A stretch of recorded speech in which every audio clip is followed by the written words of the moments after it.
Hello good morning friend. तो आप सभी का फिर से स्वागत है एक नए वीडियो में। फ्रेंड, आज के इस वीडियो में हम लोग देखेंगे बिहार सिविल कोर्ट और पटना हाई कोर्ट के लिए जीके जीएस के टॉप 20 क्वेश्चन पे आज हम लोग डिटेल के साथ चर्चा करेंगे। ये सारे प्रश्न हमारा प्रीवियस ईयर के हैं जो बार बार एग्जाम में रिपीट होते हैं। साथ ही हम लोग यह भी देखेंगे कि इस प्रश्न से संबंधित आने वाले एग्जाम में और किस तरह के प्रश्न पूछे जाएंगे। ठीक है, उस पर भी हम लोग डिटेल के साथ चर्चा करेंगे।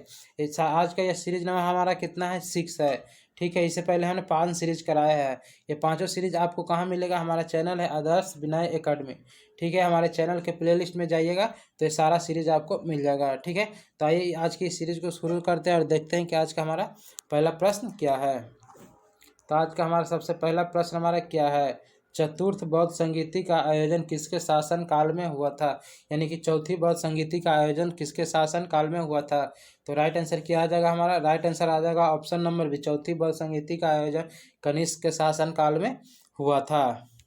उसके बाद हम लोग देखते हैं यहाँ पे आ गया क्या? चौथी बौद्ध संगीति। तो हम लोग देखते हैं प्रथम बौद्ध संगीति का आयोजन किसके शासन काल में हुआ था। तो यहाँ पे आ गया प्रथम बौद्ध संगीति का आयोजन। ठीक है, प्रथम बौद्ध संगीति का आयोजन अजातशत्रु के शासन काल में हुआ था। यहाँ पे आ गया प्रथम बौद्ध संगीति अजातशत्रु के शासन काल में हुआ था। जब द्वितीय पूछे तो द्वितीय बौद्ध संगीति का आयोजन कालाशोक के शासन काल में हुआ था। यदि तृतीय बौद्ध संगीति का आयोजन पूछे तो अशोक के शासन काल में हुआ था। ठीक है, अशोक के शासन काल में हुआ था। यानी कि क्या आ गया हमारा? प्रथम किसके काल में हुआ? प्रथम अजातशत्रु हो गया, द्वितीय हो गया हमारा कालाशोक और तृतीय हो गया हमारा अशोक के शासन काल में, जबकि चौथा हो गया कनिष्क के शासन काल में। चारों संगीति याद रखना हमको बहुत जरूरी है। ठीक है, उसके बाद हम लोग देखते हैं दूसरा नंबर प्रश्न हमारा क्या है। दूसरा नंबर प्रश्न है अशोक द्वितीय के नाम से किसे जाना जाता है? यानी कि अशोक द्वितीय किसे कहा जाता है? तो राइट आंसर क्या आ जाएगा? अशोक द्वितीय के नाम से कौन प्रसिद्ध है? तो कनिष्क। ठीक है, अशोक द्वितीय के नाम से कनिष्क को जाना जाता है। तो राइट आंसर आ गया ऑप्शन नंबर सी आ गया। तीसरा नंबर प्रश्न हमारा क्या है? तीसरा नंबर प्रश्न हमारा है मुगल पेंटिंग किसके शासन काल में अपनी चरम सीमा तक पहुंची? यानी मुगल पेंटिंग किसके शासन काल में अपनी चरम सीमा तक पहुंची? तो राइट आंसर क्या आ जाएगा? ऑप्शन नंबर सी आ जाएगा, जहांगीर के शासन काल में मुगल पेंटिंग चरम सीमा तक पहुंची। तो राइट आंसर क्या आ गया? ऑप्शन नंबर सी आ गया। उसके बाद हम लोग देखते हैं जहांगीर के समय चित्रकला का स्वर्ण काल कहा जाता है। यानी कि जहांगीर के समय का शासनकाल जो था उसे क्या बोला जाता है? स्वर्ण काल कहा जाता है। यानी कि जहांगीर के समय को चित्रकला का स्वर्ण काल कहा जाता है। यहाँ पे क्या पूछा गया हमारा? जहांगीर के समय को चित्रकला का स्वर्ण काल कहा जाता है। यानी कि यहाँ से प्रश्न हमारा आता है कि चित्रकला का स्वर्ण काल किसके शासन को कहते हैं? तो जहांगीर के शासन के समय को क्या बोलते हैं हम लोग? चित्रकला का स्वर्ण काल कहते हैं। यहाँ से हमारा प्रश्न आता है। ठीक है, उसके बाद हम लोग जहांगीर के दरबार में कुछ प्रमुख चित्रकार भी रहते थे। ठीक है, उन चित्रकारों का हम लोग नाम भी देखते हैं। यानी जहांगीर के दरबार में कुछ प्रमुख चित्रकार रहते थे। पहला थे हमारा आगा रजा, दूसरा था अबुल हसन, मोहम्मद नासिर, तीसरा हमारा था मोहम्मद मुराद, चौथा हमारा क्या था? उस्ताद मंसूर विसनदास, चौथा हमारा क्या था? मनोहर, एक था हमारा गोवर्धन आदि। ये क्या थे? हमारे थे जहांगीर के प्रमुख चित्रकार थे जो जहांगीर के दरबार में रहते थे। ठीक है, उसके बाद अगला प्रश्न हम लोग देखते हैं। 4 नंबर प्रश्न हमारा क्या है? इकाई समय में किसी वस्तु द्वारा तय की गई दूरी को क्या कहते हैं? यानी इकाई समय में किसी वस्तु द्वारा तय की गई दूरी को क्या कहते हैं हम लोग? तो राइट आंसर क्या आ जाएगा? ऑप्शन नंबर क्या आ जाएगा हमारा? इकाई समय में किसी वस्तु द्वारा तय की गई दूरी को हम लोग क्या बोलते हैं? औसत वेग। यानी कि राइट आंसर आ जाएगा ऑप्शन नंबर ए आ जाएगा, औसत वेग बोलते हैं। इकाई समय में किसी वस्तु द्वारा तय की गई दूरी को क्या बोलते हैं? औसत वेग बोलते हैं। तो राइट आंसर क्या आ जाएगा हमारा? ऑप्शन नंबर ए आ जाएगा, औसत वेग बोलते हैं। उसके बाद हम लोग देखते हैं आरबीआई का मुख्यालय कहाँ स्थित है? तो राइट आंसर क्या आ जाएगा? आरबीआई का मुख्यालय कहाँ स्थित है? तो राइट आंसर क्या आ जाएगा हमारा? आरबीआई का मुख्यालय कहाँ स्थित है? तो राइट आंसर आ जाएगा option number D, Mumbai. RBI का मुख्यालय कहाँ है? तो मुंबई में है। छठा नंबर प्रश्न हमारा, इनमें से कौन सी धातु का उपयोग विद्युत तार बनाने के लिए किया जाता है? यानी कि आपको बताना है कि इनमें से किस धातु का उपयोग विद्युत तार बनाने में किया जाता है। तो राइट आंसर क्या आ जाएगा हमारा? राइट आंसर आ जाएगा ऑप्शन नंबर डी, तांबा धातु का उपयोग विद्युत तार बनाने में किया जाता है। ठीक है, तांबा धातु का उपयोग विद्युत तार बनाने में किया जाता है। ठीक है। तांबा का उत्कृष्ट धातु कहा जाता है, तांबा को उत्कृष्ट धातु कहा जाता है, यानी कि तांबा को हम लोग उत्कृष्ट धातु भी कहते हैं। आदि मानव द्वारा सबसे पहले तांबा धातु का प्रयोग किया गया था, यानी पूछा जाए कि आदि मानव द्वारा सबसे पहले किस धातु का प्रयोग किया गया था, तो तांबा धातु का प्रयोग किया गया था। 7 नंबर प्रश्न हमारा क्या है, दही में कौन सा अम्ल पाया जाता है। आपको बताना है कि दही में कौन सा अम्ल पाया जाता है। तो दही में कौन सा अम्ल पाया जाता है, तो राइट आंसर क्या आ जाएगा हमारा, राइट आंसर आ जाएगा ऑप्शन नंबर ए आ जाएगा हमारा लैक्टिक अम्ल। दही में कौन सा अम्ल पाया जाता है, तो लैक्टिक अम्ल पाया जाता है। ठीक है, यहाँ से और भी हम लोग देखते हैं बहुत सारे प्रश्न जो हमारा एग्जाम में पूछा जाता है। नींबू एवं संतरा में कौन सा अम्ल पाया जाता है, तो सिट्रिक अम्ल पाया जाता है। सिरका में यदि पूछे तो एसिटिक अम्ल पाया जाता है। सिरका में कौन सा अम्ल पाया जाता है, एसिटिक अम्ल पाया जाता है। इमली में यदि पूछे तो टार्टरिक अम्ल पाया जाता है।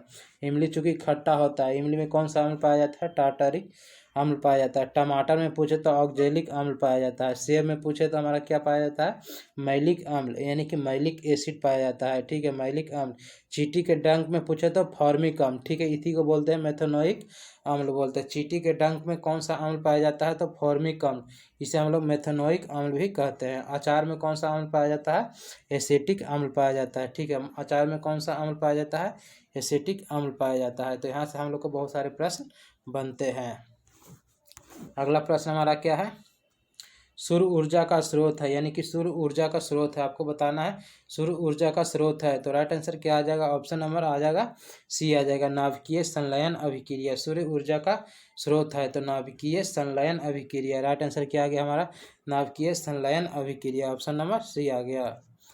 ठीक है, उसके बाद देखते हैं कि यहाँ से और भी हम लोग प्रश्न बनता है, क्या बनता है, सूर्य ऊर्जा का स्रोत हाइड्रोजन और हीलियम का संलयन अभिक्रिया। यानी कि सूर्य की ऊर्जा का स्रोत यदि पूछे हमारा तो दो चीज़ है, पहला हमारा हाइड्रोजन है, दूसरा क्या है, हीलियम। यानी सूर्य के ऊर्जा का स्रोत यदि पूछे तो हाइड्रोजन और हीलियम का संलयन अभिक्रिया है। ठीक है, उसके बाद हम लोग देखते हैं परमाणु बम नाभिकीय विखंडन के सिद्धांत पे काम करता है। परमाणु बम नाभिकीय विखंडन अभिक्रिया पर कार्य करता है। सूर्य का ऊपरी सतह जो दिखाई देता है उसे हम लोग क्या बोलते हैं, प्रकाश मंडल कहते हैं। ठीक है, यानी कि यहाँ से प्रश्न आता है कि सूर्य का ऊपरी सतह जो हमें दिखाई देता है उसे क्या बोलते हैं हम लोग, प्रकाश मंडल कहते हैं। अब देखते हैं अगला प्रश्न हमारा क्या है, 9 नंबर प्रश्न हमारा हरिपुरा। ठीक है, यहाँ पे क्या है, हरिपुरा जहाँ भारतीय राष्ट्रीय कांग्रेस का वार्षिक अधिवेशन 1938 ईस्वी में सुभाष चंद्र बोस की अध्यक्षता में हुआ था, वह निम्नलिखित में किस राज्य में स्थित है। आपको बताना है कि हरिपुरा में 1938 ईस्वी में, ठीक है, भारतीय राष्ट्रीय कांग्रेस का अधिवेशन हुआ था। ठीक है, इसकी अध्यक्षता किसने किया था, तो सुभाष चंद्र बोस ने किया था। ठीक है, यह हरिपुरा गांव यानी हरिपुरा शहर कहाँ स्थित है, तो राइट आंसर क्या आ जाएगा हमारा, हरिपुरा कहाँ स्थित है, तो राइट आंसर आ जाएगा गुजरात। हरिपुरा कहाँ स्थित है हमारा, यह गुजरात में स्थित है। 10 नंबर प्रश्न हमारा क्या है, भारतीय ध्वज के डिजाइन का श्रेय इनमें से किसे दिया जाता है। यानी भारतीय ध्वज का डिजाइन यानी भारतीय जो तिरंगा है उसका डिजाइन किसने किया था, उसका श्रेय किसे दिया जाता है, आपको बताना है। तो राइट आंसर क्या आ जाएगा हमारा, ऑप्शन नंबर ए आ जाएगा, पिंगली वेंकैया। यानी पिंगली वेंकैया भारतीय ध्वज के डिजाइन का श्रेय किन्हें दिया जाता है, तो पिंगली वेंकैया को दिया जाता है। तो राइट आंसर क्या आ गया, ऑप्शन नंबर ए आ गया हमारा। उसके बाद हम लोग देखते हैं 11 नंबर प्रश्न, एविडेंस एक्ट। ठीक है, एविडेंस एक्ट का हिंदी क्या है, यानी कि एविडेंस एक्ट को हिंदी में हम लोग क्या कहते हैं या हिंदी क्या है इसका, तो उसको आपको बताना है कि एविडेंस एक्ट यह क्या है हमारा। तो राइट आंसर क्या आ जाएगा, ऑप्शन नंबर सी आ जाएगा, साक्ष्य अधिनियम। एविडेंस एक्ट क्या है, तो यह क्या है, एक साक्ष्य अधिनियम है। तो राइट आंसर क्या आ गया, ऑप्शन नंबर सी आ गया हमारा। 12 नंबर प्रश्न हमारा क्या है, गौतम बुद्ध के मृत्यु। ठीक है, गौतम बुद्ध के मृत्यु के पश्चात प्रथम बौद्ध संगीति की अध्यक्षता किसने की। ठीक है, तो प्रथम बौद्ध संगीति की अध्यक्षता किसने किया था, तो राइट आंसर क्या आ जाएगा हमारा, गौतम बुद्ध के मृत्यु के पश्चात। ठीक है, प्रथम बौद्ध संगीति की अध्यक्षता किसने किया था, तो राइट आंसर आ जाएगा महाकश्यप। ए ऑप्शन नंबर क्या आ जाएगा हमारा, ए आ जाएगा महाकश्यप। प्रथम पूछा है तो महाकश्यप, अध्यक्षता पूछा गया। ठीक है, तो महाकश्यप। उसके बाद देखते हैं हम लोग प्रथम बौद्ध संगीति। ठीक है, प्रथम बौद्ध संगीति का आयोजन 483 ईसा पूर्व राजगीर में हुआ था, जिसकी अध्यक्षता किसने किया था, महाकश्यप ने किया था। ठीक है, 483 ईसा पूर्व में गौतम बुद्ध की मृत्यु हुआ था, उसके पश्चात प्रथम बौद्ध संगीति का आयोजन क्या हुआ था, 483 ईसा पूर्व, ठीक है। राजगीर यानी कि राजगीर में हुआ था, जिसकी अध्यक्षता किसने किया था? महाकश्यप ने किया था। अगला प्रश्न हमारा क्या है? 13 नंबर, स्वतंत्र भारत में मुद्रा का अवमूल्यन प्रथम यानी कि पहली बार किस वर्ष किया गया था? यानी कि स्वतंत्र भारत में मुद्रा का अवमूल्यन पहली बार कब किया गया था? तो राइट आंसर क्या आ जाएगा? ऑप्शन नंबर ए आ जाएगा हमारा 1949 यानी कि 1949 में, सॉरी 1949 में किया जाता, 1949। ऑप्शन नंबर ए हमारा राइट हो जाएगा। तो 1949 स्वतंत्र भारत में मुद्रा का अवमूल्यन पहली बार कब किया गया था? तो 1949 में किया गया था। ऑप्शन नंबर ए हमारा सही है। उसके बाद हम लोग देखते हैं, चूना क्लोरीन के साथ अभिक्रिया करके क्या बनाता है? तो राइट आंसर क्या आ जाएगा? यदि चूना को हम लोग क्लोरीन के साथ अभिक्रिया कराएंगे तो क्या बनाएगा हमारा? तो राइट आंसर क्या आ जाएगा हमारा? ऑप्शन नंबर सी आ जाएगा, ब्लीचिंग पाउडर। चूना क्लोरीन के साथ अभिक्रिया करके क्या बनाता है? तो ब्लीचिंग पाउडर बनाता है। तो राइट आंसर क्या आ गया? ऑप्शन नंबर सी आ गया हमारा।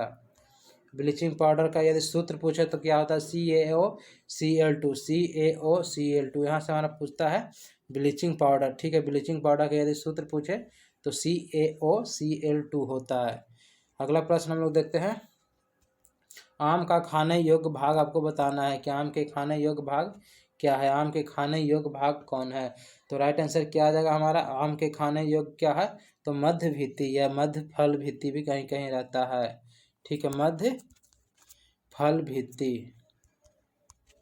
तो आम के खाने योग्य भाग हमारा क्या हो गया? मध्य फल भित्ति हो गया, ठीक है। वहीं यदि पपीता के खाने योग्य भाग पूछे तो मध्य भित्ति भी, पपीता का भी मध्य भित्ति होता है। नारियल का खाने योग्य भाग पूछे तो भ्रूण पोष हो जाएगा। लीची का हम लोग लीची के किस भाग को खाते हैं? तो एरिल भाग को हम लोग खाते हैं।